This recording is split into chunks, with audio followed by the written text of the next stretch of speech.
জাতীয় থেকে আন্তর্জাতিক প্রান্তিক জনপদ থেকে নগর চারপাশে ঠিক কী ঘটছে এই মুহূর্তে তা নিয়ে আয়োজন এখন চারদিক। সঙ্গে আছি আমি সানি মৃধা। জাতীয় সংসদ নির্বাচনের আগে গণভোট নির্বাচন বিএনপি চায় না। দুপুরে সংসদ ভবনের এলডি ভবনে জাতীয় ঐক্যমত্য কমিশনের কাছে নিজেদের প্রস্তাবনা জমা দেয় বিএনপি। এদিকে প্রস্তাবনা জমা দিয়ে এনসিপি জানিয়েছে তারা চায় গণপরিষদে সংবিধান পরিবর্তন। প্রস্তাবনা জমা দিয়ে বিএনপি স্থায়ী কমিটির সদস্য সালাউদ্দিন আহমেদ সাংবাদিকদের বলেন, প্রশাসন সংস্কারে ২৬টি প্রস্তাবের মধ্যে অর্ধেক প্রস্তাবে একমত বিএনপি। দুদক সংস্কারে ২০টি প্রস্তাব বিচার বিভাগের মধ্যে সবগুলো প্রস্তাবের সাথে একমত বিএনপি। ১৯৭১ সালের স্বাধীনতা যুদ্ধের সাথে ২০২৪-এর গণ অভ্যুত্থান এক কাতারে আনার সংবিধান সংশোধনের প্রস্তাব মানে না বিএনপি বলেও জানান তিনি। এদিকে যুগ্ম আহ্বায়ক সারোয়ার তুষার জানান, জাতীয় ঐক্যমত্য কমিশনের ১৬৬টি প্রস্তাবের মধ্যে ১১৩টায় একমত, ২৯টায় আংশিক একমত ও ২২টিতে একমত হয়নি এনসিপি। তিনি বলেন, গণপরিষদ নির্বাচনের মধ্য দিয়ে সংবিধান পরিবর্তন চায় এনসিপি।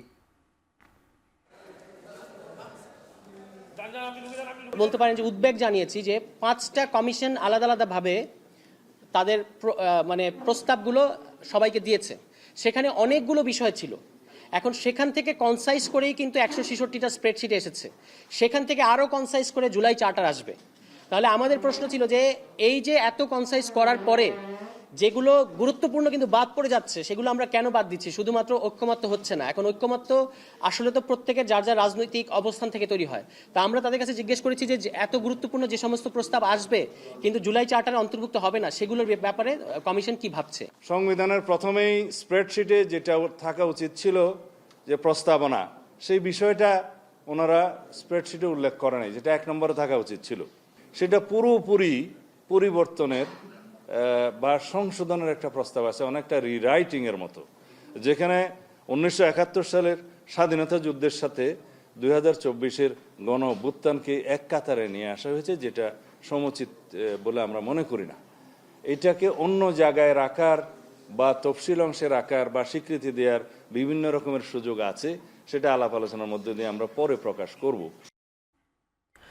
জনগণের প্রত্যাশা পূরণে রাজনৈতিক দলগুলো কি করবে সে নিয়ে আলোচনার আহ্বান জানিয়েছেন বিএনপির ভারপ্রাপ্ত চেয়ারম্যান তারেক রহমান।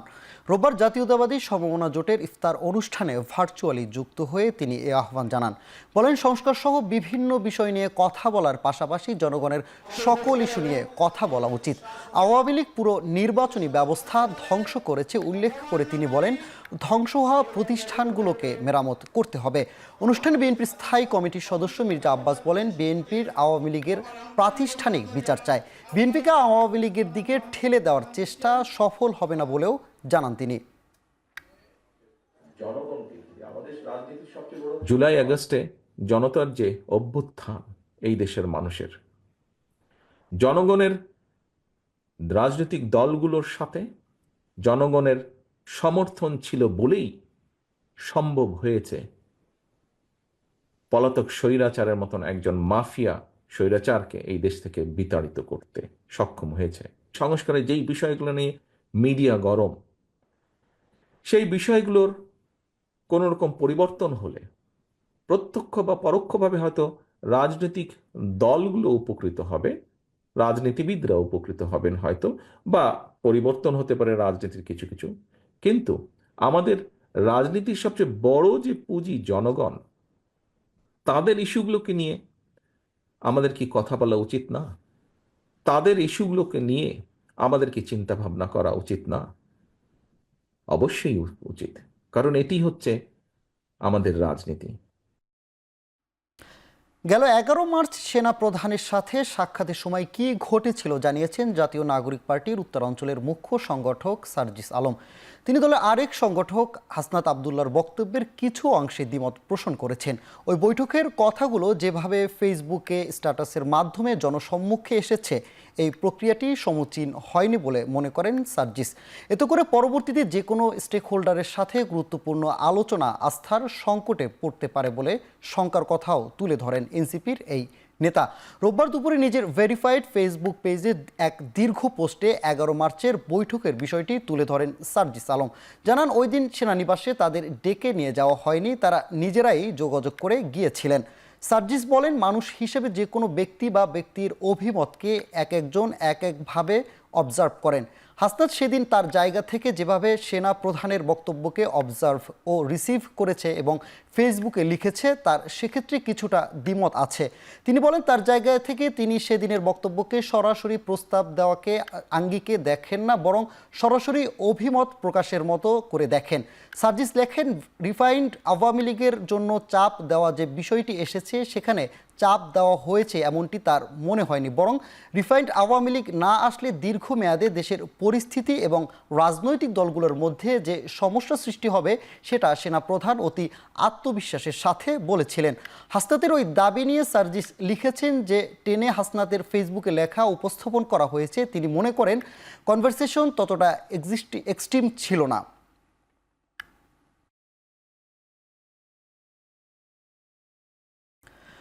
জাতীয় নাগরিক পার্টি নেতৃবৃন্দের মাঝে বোঝাপড়ায় কোনো ঘাটতি নেই জানিয়ে কোনো ভুল হয়ে থাকলে দেশবাসীর কাছে ক্ষমা চেয়েছেন জাতীয় নাগরিক পার্টির মুখ্য সংগঠক নাসির উদ্দিন পাটোয়ারি। বিকেলে রাজধানীর বাংলা মোটরের রূপায়ণ টাওয়ারে দলীয় কার্যালয়ে এক সংবাদ সম্মেলনে পাটোয়ারি বলেন, আওয়ামী লীগকে নিষিদ্ধের প্রশ্নে কোনো ছাড় দেওয়া হবে না। আওয়ামী লীগের নেতাদের যারা আশ্রয় দিয়েছিলেন তাদের বিষয়ে পরিষ্কার বক্তব্য না আসা পর্যন্ত কাউকে বিশ্বাস করা যাবে না। সেনাবাহিনীর সাথে হাসনাত ও সার্জিস বৈঠক করে দলকে অবহিত করেন, তবে বৈঠক নিয়ে সবাই অবগত ছিলেন না বলেও দাবি করেন তিনি।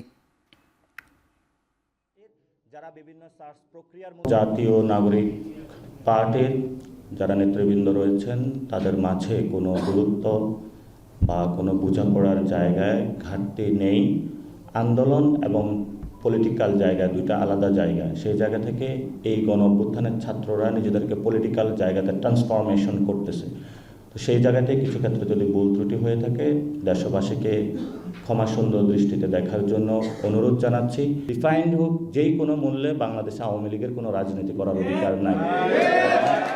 জাতির আকাঙ্ক্ষা পূরণে অবদান রাখায় জুলাই বিপ্লবে আহতদের প্রতি কৃতজ্ঞতা জানিয়েছেন সেনাপ্রধান জেনারেল ওয়াকারুজ্জামান। আহতদের পাশে সব সময় থাকার প্রতিশ্রুতিও দেন তিনি। ঢাকা সেনানিবাসের সেনা মালঞ্চে জুলাই অভ্যুত্থানে আহত শিক্ষার্থীদের সম্মানে আয়োজিত ইফতার অনুষ্ঠানে তিনি একথা বলেন। শহীদ আবু সাঈদের পিতাসহ জুলাই অভ্যুত্থানে আহতরা ইফতারে অংশ নেন। অনুষ্ঠানের শুরুতে কৌশল বিনিময় করেন সেনাপ্রধান। বলেন, আহতদের চিকিৎসার বিষয়ে তৎপর থাকবে সেনাবাহিনী। এছাড়াও তাদের পুনর্বাসনে আর্থিক সহযোগিতার আশ্বাস দেন তিনি। জুলাই অভ্যুত্থানে আহতদের জাতির কৃতি সন্তান বলেও আখ্যা দেন সেনাপ্রধান। ইফতার ও নৈশভোজে জুলাই গণ অভ্যুত্থানে আহত শিক্ষার্থী, সেনাবাহিনীর ঊর্ধ্বতন কর্মকর্তা, বেসামরিক বিশিষ্ট ব্যক্তিবর্গ ও বিভিন্ন সরকারি হাসপাতালের পরিচালকরা অংশ নেন। অনুষ্ঠান শেষে সেনাবাহিনীর পক্ষ থেকে তাদের হাতে ঈদ উপহার তুলে দেওয়া হয়। মনোবল হারানোর কিছু নাই। আপনারা জাতির কৃতি সন্তান। আপনারা এই দেশ এবং জাতির জন্য অনেক কিছু ত্যাগ করেছেন।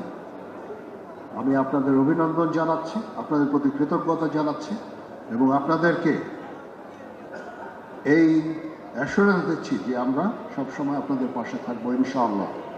জুলাই আগস্ট গণহত্যায় আশুলিয়ায় 6 মরদেহ পোড়ানোর মামলার তদন্ত শেষ বলে জানিয়েছেন চিফ প্রসিকিউটর তাজুল ইসলাম। এটাই প্রথম কোনো মামলার তদন্ত প্রতিবেদন জমা দেওয়া হয়েছে। জুলাই আগস্ট গণহত্যায় সাভার ও আশুলিয়ায় পুলিশের গুলিতে মারা যায় অন্তত 75 জন। সেই ঘটনার মধ্যে চাঞ্চল্যকর ছিল 6 মরদেহ পোড়ানোর ঘটনা। লাশ পোড়ানো, আশুলিয়াতে যে 6টা লাশকে গুলি করে হত্যার পরে যে পুড়িয়ে দেওয়া হয়েছিল, সেই বিষয়টা অনেকটা স্ট্রেইট ফরওয়ার্ড কেস। সেটার তদন্ত সমাপ্ত হয়েছে, সেটার জাস্ট ফাইনাল টাচগুলো বাকি আছে, বাট রিপোর্ট আমাদের হাতে অলরেডি। আরও 3টা মামলার তদন্ত রিপোর্ট এই মাসের শেষ নাগাদ, অর্থাৎ ঈদের পরপরই পেয়ে যাব আমরা আশা করছি, যেটার চূড়ান্ত দফার কাজ চলছে। বাংলা নববর্ষ উদযাপনে এবার সমন্বিত উদ্যোগ নিতে যাচ্ছে সরকার। আর মঙ্গল শোভাযাত্রার নাম পরিবর্তন হবে কিনা সে সিদ্ধান্ত জানা যাবে কাল। সচিবালয়ে জাতীয়ভাবে বাংলা নববর্ষ উদযাপন নিয়ে অনুষ্ঠিত সভা শেষে ব্রিফিংয়ে এসব কথা বলেন সংস্কৃতি উপদেষ্টা। সব ভেদাভেদ ভুলে এবার পহেলা বৈশাখে এবার সব ধর্মের মানুষের অংশগ্রহণ থাকবে বলে আশা করছে সংস্কৃতি মন্ত্রণালয়। তবে বৈশাখ উদযাপনে এবার সময়সীমার কোনো বাধা থাকছে না। আইন শৃঙ্খলা বাহিনীর অনুমতি নিয়ে সন্ধ্যার পরও অনুষ্ঠান করা যাবে।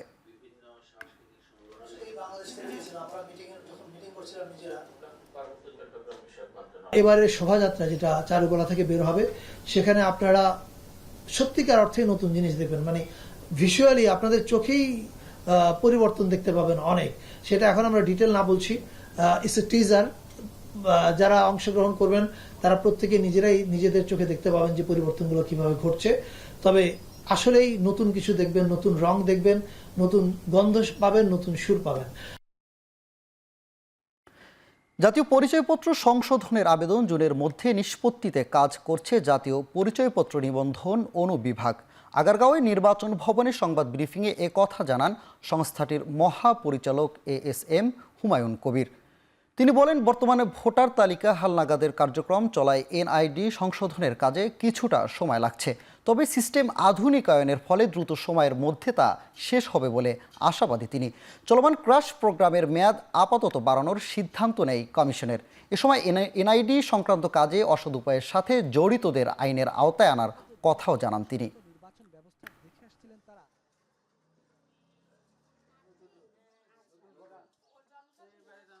আগের 1 লক্ষ তো রয়েই গেছে, আরও 3 লক্ষ আবেদন চলে এসছে, তাহলে এর সমাধান কি? তখন আমরা পর্যালোচনা করে দেখি যে যেহেতু আমাদের মাঠে এখন ভোটার নিবন্ধনের কাজ চলছে, আপনার 54 লক্ষের মতো ভোটার আমরা ইতিমধ্যেই আবেদন পেয়েছি। সব কিছু মিলে আমাদের অফিসাররা তো ওই কাজে বেশ ব্যস্ত। এই জন্য সিদ্ধান্ত হয়েছিল যে তাহলে মে মাসের এই 5 তারিখ আর জুন এর মধ্যে যেন এই আবেদন সব শেষ করা হয়।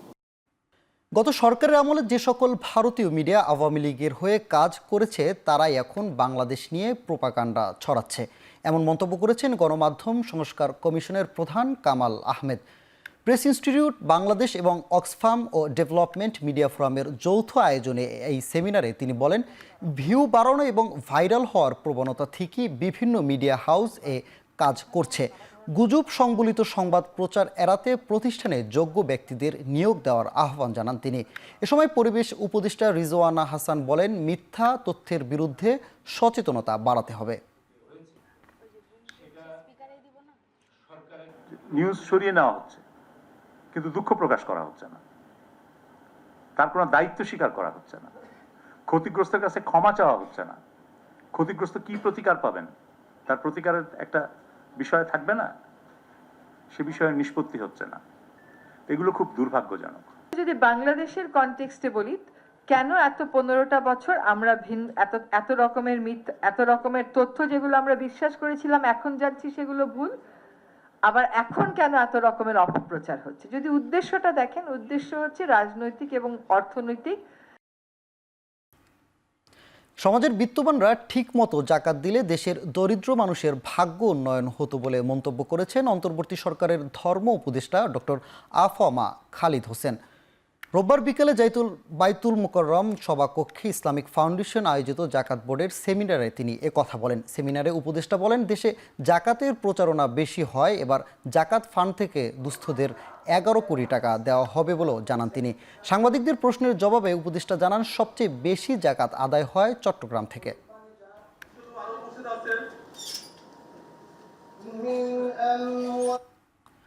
সাভারে ঢাকা আরিচা মহাসড়কের 2 পাশে গড়ে ওঠা শতাধিক অবৈধ স্থাপনা উচ্ছেদ করেছে উপজেলা প্রশাসন। সকালে উপজেলা প্রশাসনের নির্বাহী ম্যাজিস্ট্রেট আবু বকর সরকারের নেতৃত্বে অভিযান চালানো হয়। এ সময় ঢাকা আরিচা মহাসড়কের 2 পাশে দখল হয়ে ওঠা অবৈধ স্থাপনা উচ্ছেদ করা হয়। বুলডোজার দিয়ে গুড়িয়ে দেওয়া হয় শতাধিক অবৈধ স্থাপনা। এ সময় সেনাবাহিনী, পুলিশ সহ উপজেলা প্রশাসনের কর্মকর্তারা উপস্থিত ছিলেন। মহান স্বাধীনতা দিবস ও ঈদ সামনে রেখে অভিযান অব্যাহত থাকবে বলে জানান ভ্রাম্যমাণ আদালতের নির্বাহী ম্যাজিস্ট্রেট। দীর্ঘ 5 সপ্তাহ পর হাসপাতাল থেকে ছাড়া পেলেন পেপ ফ্রান্সিস। হাসপাতালের বারান্দা থেকে ভক্ত অনুরাগীদের উদ্দেশ্যে হাত নাড়েন তিনি। অসুস্থ হওয়ার পর প্রথমবারের মতো জনসম্মুখে আসলেন পেপ ফ্রান্সিসকো। হাসপাতাল থেকে 88 বছর বয়সী পোপ ছাড়া পেল ভ্যাকটিনে কমপক্ষে তাকে 2 মাস বিশ্রামে থাকতে হবে। তিনি এখনও পুরোপুরিভাবে সেরে ওঠেননি। তার অবস্থা স্থিতিশীল আছে এবং নিউমোনিয়ায় লক্ষণও নেই। রোমের হাসপাতাল থেকে ছাড়া পাওয়ার পর গাড়ি বহরে করে তার বাসভবন ভ্যাটিকান সিটিতে ফিরিয়ে নেওয়া হয়েছে। তবে আপাতত তিনি খুব একটা কথা বলতে পারবেন না। চিকিৎসকদের আশা, শারীরিক অবস্থার উন্নতি অব্যাহত থাকলে খুব শিগগিরই কাজে ফিরতে পারবেন পোপ ফ্রান্সিস।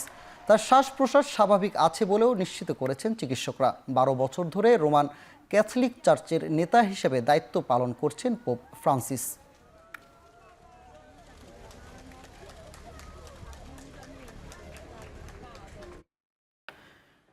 শেষ করছি এখন চারদিক। এখন টেলিভিশনের ওয়েবসাইট দেখতে ভিজিট করুন www.ekhon.tv। এছাড়াও ফেসবুক দেখতে ভিজিট করুন facebook.com/tv.ekhon। এছাড়াও ইউটিউব দেখতে ভিজিট করুন youtube.com/c/tv.ekhon।